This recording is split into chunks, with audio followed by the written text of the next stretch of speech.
Breaking news చూస్తున్నాం. కాకినాడలో TDR బాండ్ల జారీ వ్యవహారం రాజకీయంగా అధికారిక వర్గాల్లో కలకలం రేపుతుంది.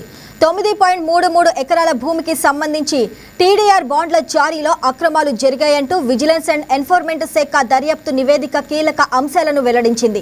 ఈ వ్యవహారంలో వైసీపీ నేత మాజీ ఎమ్మెల్యే ద్వారంపూడి చంద్రశేఖర్ రెడ్డితో పాటు కాకినాడ మున్సిపల్ కార్పొరేషన్కు చెందిన 4 అధికారులపై చర్యలు తీసుకోవాలని ప్రభుత్వానికి సిఫార్సు చేసింది. ప్రభుత్వ విలువ ఆధారంగా 1:400 నిష్పత్తిలో టీడీఆర్ బాండ్లు జారీ చేసిన తీరుపై విజిలెన్స్ అభ్యంతరం వ్యక్తం చేసింది.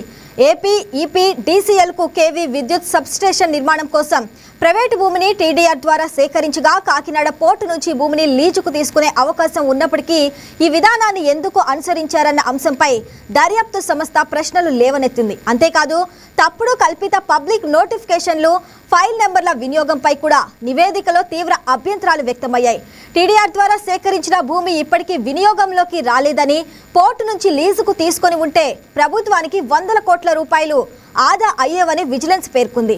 భూ యజమానులకు అనుకూలంగా అధికారులు వ్యవహరించారన్న ఆరోపణలపై విచారణ జరిపిన విజిలెన్స్ మాజీ ఎమ్మెల్యేపై క్రిమినల్ చర్యలు, సంబంధిత అధికారులపై క్రమశిక్షణ చర్యలు తీసుకోవాలని సిఫార్సు చేసింది.